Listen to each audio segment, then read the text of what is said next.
Trauma Therapist Podcast, episode 436. All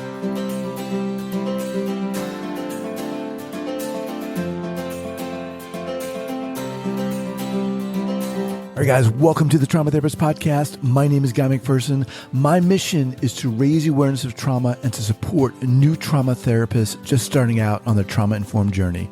I do that through this podcast and my membership community, Trauma Therapist 2.0. If you're a therapist of any kind, interested in learning about trauma, and you're looking for support and inspiration, I invite you to check out Trauma Therapist 2.0 by going to traumatherapist2.com. That's traumatherapist, the number 2.com. All right, let's get started. Several years ago when I was in graduate school and just starting seeing clients, I was doing a lot of commuting, like an hour and a half each way to my site. I was always thinking about my clients. What am I doing? I don't know what I'm doing. I don't know what the heck I'm doing. Why didn't I do that? Why I should have done that? And I always thought to myself, wouldn't it be awesome if I had a seasoned master trauma therapist sitting right there beside me in the passenger seat? Well, obviously that didn't happen. So I created the program, and it's Trauma Therapist 2.0. It's my online community specifically dedicated for new trauma workers. If that's you, if you're just starting out on this trauma-informed journey, you're passionate about this work, and you're looking to gain confidence, you're looking to share your journey, share your challenges and share your wins, to get inspiration, also to help to inspire others, I want to invite you to check out Trauma Therapist 2.0 by going to traumatherapist2.com. That's traumatherapist, the number 2.com. All right, guys, welcome back to the Trauma Therapist Podcast. Guy McPherson here, and very excited to be joined today in the special episode by Dr. Bruce Perry. Dr. Perry, welcome. Thanks, Guy. Great to be back. All right. So Dr. Perry is a child and adolescent psychiatrist and neuroscientist. He's senior fellow at the ChildTrauma Academy and an adjunct professor of psychiatry and behavioral sciences at Northwestern's Feinberg School of Medicine. In addition to having written more than 200 scientific articles, Dr. Perry has co-authored with Maia Szalavitz 2 books for general audiences: The Boy Who Was Raised as a Dog and Other Stories from a Child Psychiatrist's Notebook, and Born for Love, Why Empathy is Essential and Endangered. So, when this COVID-19, everything started hitting, I thought to myself, what could I do? And this is kind of what I do. And who do I want to reach out to? And, I'm not BSing you, but you were the first person who I thought of who resonates so powerfully, not only with the community of trauma and clinicians, but even in general with trauma. So I wanted to bring you on, and you're welcome. I want to bring you on and just talk. I have some questions, but I'll let you kind of jump in here and say something. Sure. So, it's interesting because this, as all of us who do work in this field, we know a lot more about stress, distress, trauma, the way people think and function under duress than, the average person. It's part of what our training is, part of what we learn to understand. And it's one of the, I think in many ways, this global experience is ultimately going to be one of the most useful, teachable moments about stress, distress, trauma that we'll ever find, because there's going to be certain universal experiences that people are able to connect to, where when you're teaching people about, people under duress, for example, they shut down part of their thinking brain and they get more fearful and reactive, and the solutions they come up with are really not that smart when you actually reflect on them later on. And I think we're going to have literally hundreds of examples of that kind of state-dependent functioning later on. And of course, we see it at play, right? I mean, this is one of the things that you see, the hoarding with hoarding toilet paper. There's people that are sort of practicing extreme denial. And then there's people that are practicing almost paranoid behavior. And there's people who are illustrating tremendously callous behavior. And I think that there's a lot of people who are not understanding the complexities related to the rationale for social distancing, for example. They're not thinking of social distancing as a behavior that helps the group. Right. They're kind of thinking about, hey, why should I worry? I'm 18 years old and nobody who's 18 has died. And then they say it's like the flu. Right. They're not quite understanding that the rationale for social distancing is to slow down the rate of infection in the population so that it doesn't overwhelm the hospitals. But so there's going to be a lot of really useful things for our field ultimately. Yeah. And I start with that because I think it's really important for us as leaders in our local communities and in our sort of sphere of influence to begin to model more regulated behavior. One of the things that I think is important, and I've talked to a number of people in government official positions, both state and federal, about the importance that they get a hold of themselves, right? Mm-hmm. Listen, you got to calm down. You've got to be regulated. You've got to be clear. You've got to be appropriately cautionary, but not alarmist. Right. And striking that appropriate tone is a really important thing for the leader of any group, whether it's the teacher of a bunch of kids or the parents in a household, or us, as therapists who are now at this time, in many ways, we're leaders of the response that our community will have. So I think that, I like to remind people that this is going to pass. And there will be moments of reflection that will be positive. And now, with that said, there's a lot of real challenges between now and getting to that reflective moment. Right. And I think one of the biggest issues, and again, I think this is something that we as leaders in our sphere of influence can help people understand, is that there are ways to turn unpredictability and uncontrollability of the stress we're experiencing into something that's a little bit more digestible, into more moderate, predictable stress. There's just no way. It's going to be stressful. There's just no doubt about it. For some people, this is going to sadly be catastrophic. Most of us are privileged enough to have a job, maybe a little bit of savings, a place to live, but if you are sort of month to month and you've been experiencing poverty or marginalization as an individual in any way, this kind of event basically shows all of the fracture lines in our public system. Mm-hmm. And they're going to be, people will try to sort of, as they become apparent, there'll be little fixes here and there. But I think that the real challenge for us as a field is making sure that the people we work with, the most marginalized, most disenfranchised, are not forgotten in this process. So you talked about, the importance of modeling and regulating. What are some of your thoughts on how people can do that for whom maybe that doesn't come very easily? Yeah, it's interesting. I did a podcast for some folks who are basically an OCD foundation. And that's a very vulnerable population under circumstances like this because their baseline levels of anxiety are pretty high. And now we're telling people to do things that they're sort of been working to not do too much, right? Right. They've been working to not wash their hands too much and to not be phobic about going out and interacting with people.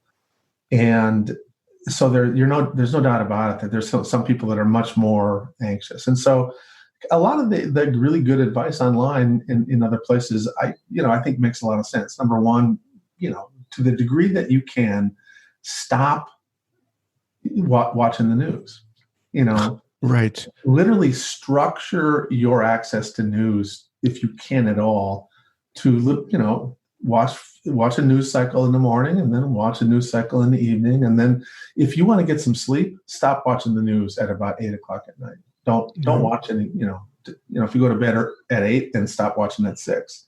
Give yourself a couple hours before you go to bed where you're not actively bombarded by this content, even if you're well regulated. because it gets in ways that you don't really understand. And so the key things, I think, for people who are anxious is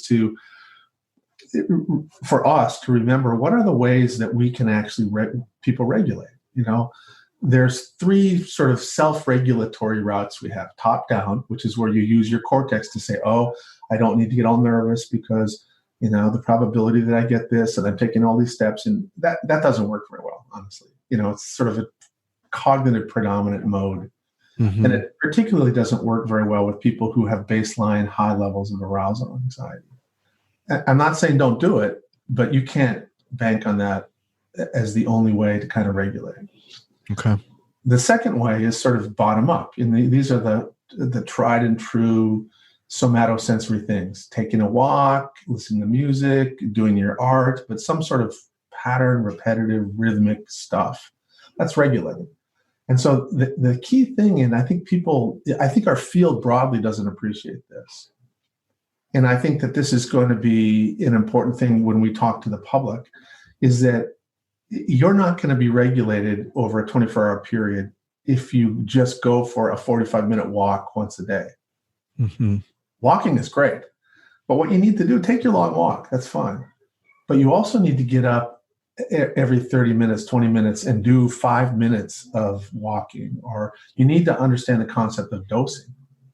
And so tiny little doses of regulatory activity is going to lower your baseline level of arousal. And so if it depends, whatever it is, whether it's 5 minutes of walking or 5 minutes of deep breathing, 5 minutes of some sort of, stretching and sort of a couple of yoga stances, whatever it is that you find regulating in a big way, you need to start dosing in little ways all through the day. And then, of course, this is the big challenge of this event. The major way that human beings really regulate is in context of other people, right? Mm-hmm. We sort of connect with the people who we belong to, right, and they make us feel better. And at the same time now, we're sort of telling people to distance and stay away. We even use the term social distancing, which is probably not, we shouldn't call it that. We should call it physical distancing. Mm-hmm. Because the reality is what we want to do is physically distance, but stay emotionally close. Mm-hmm. And that's where I think we need to be really intentional about little things like, use your phone. I know you might like to text a lot, but a text is great, but maybe make a phone call, 5-minute phone call to somebody. Take advantage of some of the new technologies like Zoom, Right. And I think that if we're intentional about that can be really important. So you talked about, top down and bottom up in a sense. When you were talking about top down, and you were like, thinking about what this is not going to last too long, and that's one of the things that has really helped me, to realize that this is not going to last forever. Right. And I'm someone who does have kind of some anxiety. I'm able to control it, but what you've been talking about in terms of dosing, getting out, for example, or trying to regulate our body in the sense, that makes a lot of sense to me. Why is that important? Why is just getting out once not as important or not as effective? Well, it's not as effective because these systems that we have in our body, they're responsive to the moment, right?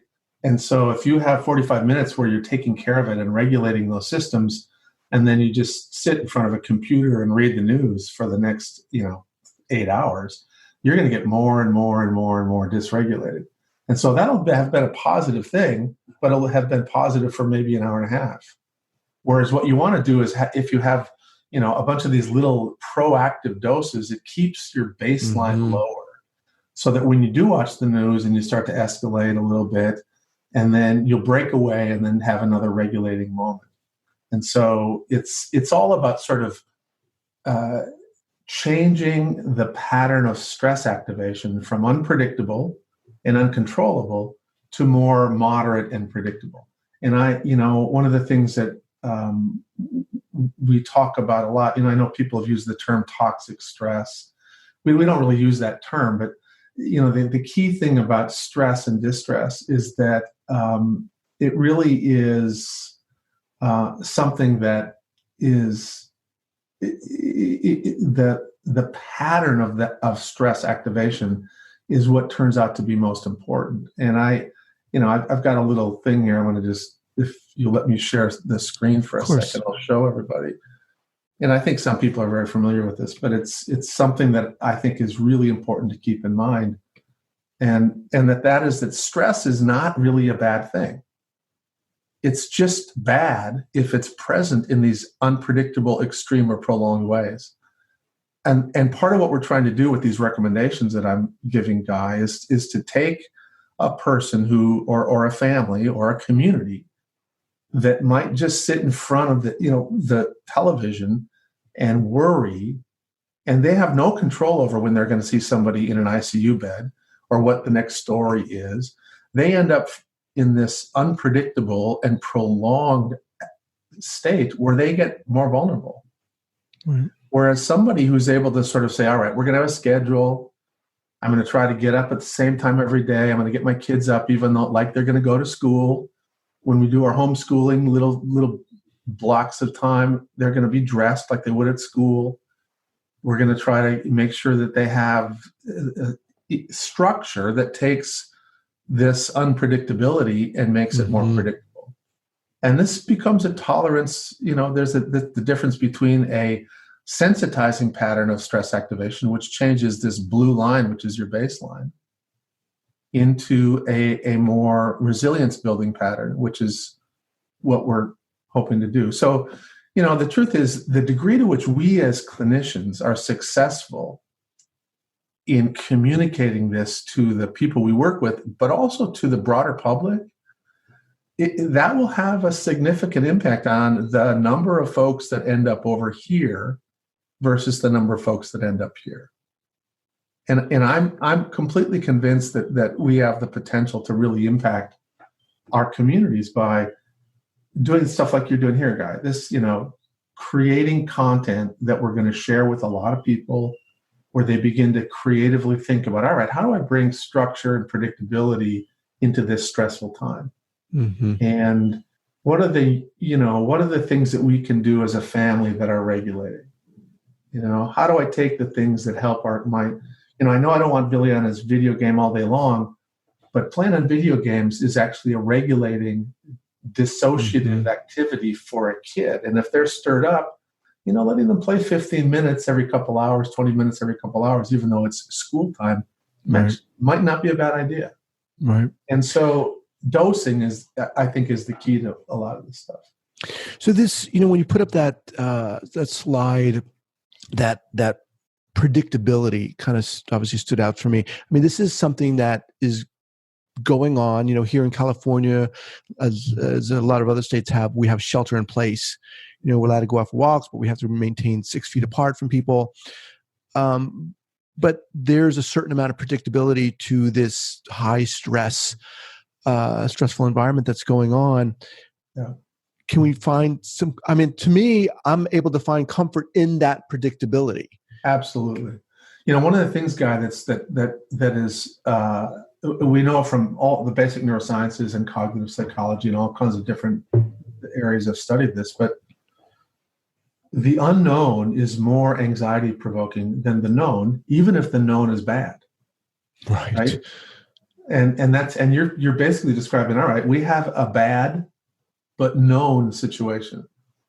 And so I think that when government and government officials sort of impose structure, even though it's inconvenience and it's not great and it's stressful, that's healthier than kind of letting pandemonium take place and people decide for themselves what they're going to do or not do. Because that leads to sort of confusion and chaos and more distress.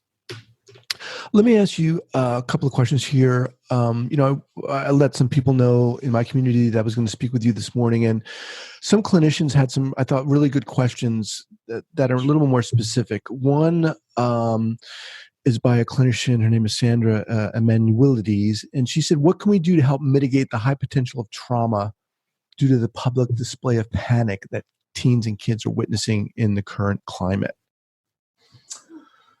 Yeah, I honestly, I think one of the easiest ways to do this, and it's important for everybody, is to not get yoked to the television or to social media. To just, I know it's hard. It really, there's a pull, especially when you're bored, right? Right. But to the degree that you can get people off of that kind of constant news cycle, I think that'll help. It's like turning the heat down on a burner. You'll just get a little bit more calming. That's one of the key things, I think, is media control. The other one is kind of what you said earlier, guys, that when you turn the heat down and people get a little bit more regulated, then they can hear what you're saying better. And then they can use top-down mechanisms. So give them reassuring scripts, right? That they can then use to reassure themselves in a top-down way, right? Give them, this is going to pass. You're going to be healthy, because the vast majority of people, even if you're older, are going to, if they get this, they're still going to be okay at the end.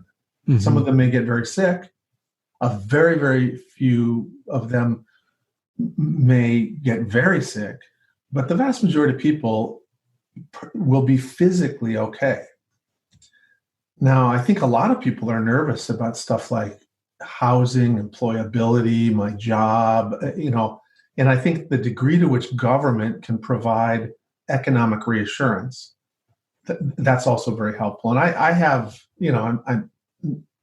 I never really trust government, but it sounds as if most of the governments across Western Europe and the US and North America are saying that they're very intentional about trying to make sure that there's economic safeguards, that people are ultimately going to be okay.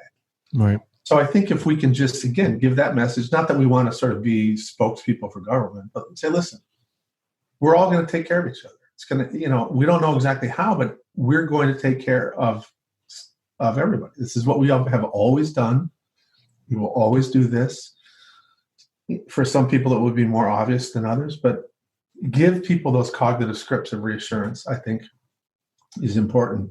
Now, the other thing that I think everybody, again, if you do clinical work, you're familiar with this phenomenon, but you're going to have to say the same things again and again and again and again. And people, because of that state-dependent functioning, right? Some people are going to be, even the first time you say it, they'll hear it and they'll process it. But a lot of people who are so anxious, they're only processing a portion of what you're saying. That they're sort of cortically shut down. And the more regulated they get, the more they'll hear. But, they're going to exhibit fluctuating cognitive capabilities. All right. So, what is that? You're kind of famous for saying regulate, relate, and then reason. Okay. And that basically is sort of a recognition of the sequential processing of information in the brain. I mean, if you indulge me for one more second, I can. We've got a lot of images that sort of talk about this, but one of the things that we use a heuristic of the upside down triangle brain thing. And so the top is the cortex where you think, this is where your reasoning part of your brain resides, thinking about the future, reflecting on the past, speech and language. But what we know about the brain is that, it's organized so that all incoming information, and I think I have it, well, I don't have it here, but what we know is that all incoming information from the outside world comes into the brain down here.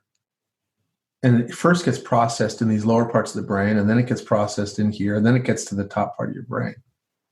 So when you're dysregulated, this is about, huge parts of your cortex are inefficiently processing. Mm-hmm. And so the idea is that if you're really going to engage somebody and interact with them, you need to recognize that, I think I've got one of these things in here somewhere, that if you are if you're wanting to communicate with somebody and you have some cognitive stuff up here, it has to go through the middle and emotional parts of your brain, out the dumb part of your brain, out into space, up through the dumb part of this person's brain, through the emotional part of their brain, and then the cognitive part of their brain. So there's a lot of steps in communication. And, we think that if you sort of acknowledge this sequence and follow this sequence, you're going to much more efficiently get to the cortex. So if you can quiet down these parts of the brain and regulate to a certain degree, which allows you to then effectively connect with somebody, which then means that they're actually going to hear more accurately what you're saying. So that's why we talk about, again, if you give a very sort of articulate explanation of the rationale for social distancing to somebody who's dysregulated, they're just not going to process it. And so we think regulation is the key to communication. That now the other part of this, and Guy, you know this very well, is that human beings are, and you've talked, I'm sure, this has been an issue in almost every one of your dialogues with folks, is that if you are, human beings are relational creatures. And so if you as the adult or parent or therapist are dysregulated, you're just not going to effectively communicate with anybody. And so the idea is that we as therapists, we have to get a hold of ourselves. Right. And the degree to which we're regulated is going to sort of linearly be related to the degree to which we'll be effectively regulators for the people we interact with. Yeah. And so anyway. Love that. Another quickly, I just want to be responsible to your time here. Ann Mangus in Davis, she works with homeless youth who are living in chronic trauma. She's wondering how best to support kids' mental health during this time who are already living in stressful situations. Yeah. Well, here's where I want to send a hopeful message that, again, this is related to dosing. Here's the thing that we know. Now most of us are sort of trained in the traditional healthcare model where, 45 minutes once a week, or we have an hour contact with a client and that kind of stuff. But the truth is, meaningful doses of therapeutic contact only have to be seconds long. So if you have a youth you're working with and you're used to seeing them once a week and you can't see them, if you text them a couple times during the week and you call them and talk for 5 minutes, that tiny little reaching out and dosing is actually going to be like a lifeline. And it doesn't take a lot of time.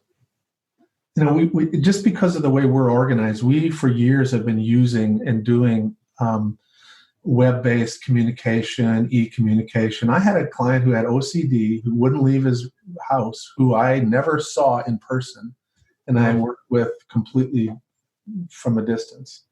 And he ended up getting well enough to leave us. It's not because of me really, but you can do therapeutic work using these tiny little doses. And I can't tell you how powerful it is for a kid to basically get a sort of an unsolicited text where you say, I've been thinking about you, I hope you're fine, reach out if you need anything. And what did that take you? It took you like 45 seconds to type that and send it.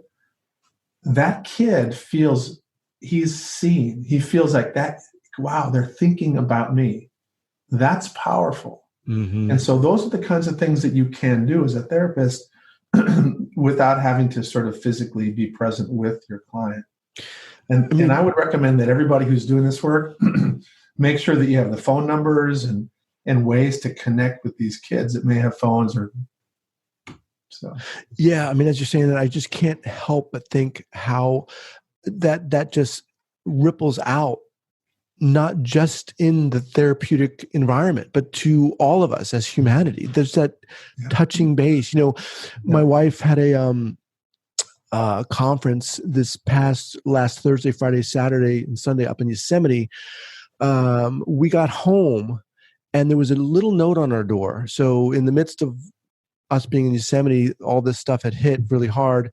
We got this note on our door from a neighbor who said, "I just want to let you guys know that I'm here for you."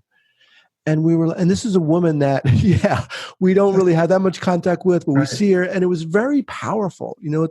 I think it's speaking to a lot of what you're saying. Absolutely. And I think that's, these little moments of human connection are really powerful. That's what weaves social fabric. And social fabric is what makes families and communities capable of dealing with events like this. Right. And so the more that we sort of model doing that with each other and for the families and kids we work with, I think the more it's going to have that ripple out effect, just like you say, Guy. All right. Last one here by Kristen Free. She says, any suggestions for how to support teenagers who aren't able to process the severity of the situation and just want to be able to be with their friends? Yeah, it's interesting. We have two groups of folks that we're struggling with. One is that there's a lot of kids who are sort of, in the developmental disability world who don't quite understand why mom and dad can't come and visit anymore. And so their processing that's hard. And we're struggling with that. We don't really have great answers to that.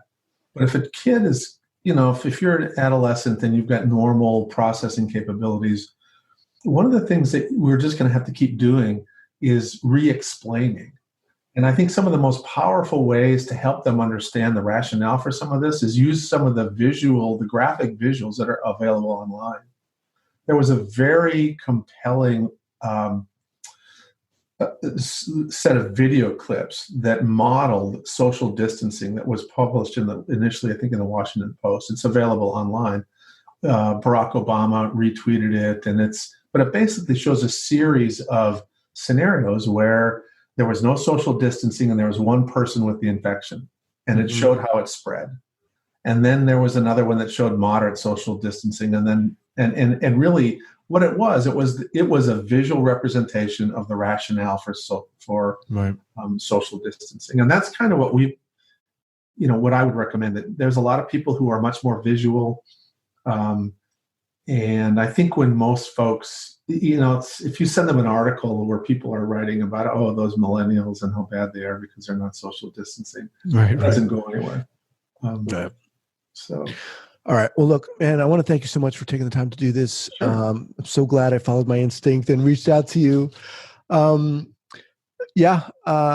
thanks for the work you're doing and for the inspiration that you are. I appreciate it. Well, thanks for the opportunity. And, stay distant, but physically distant, emotionally close. All right. Take care, Dr. Perry. You bet. Bye-bye.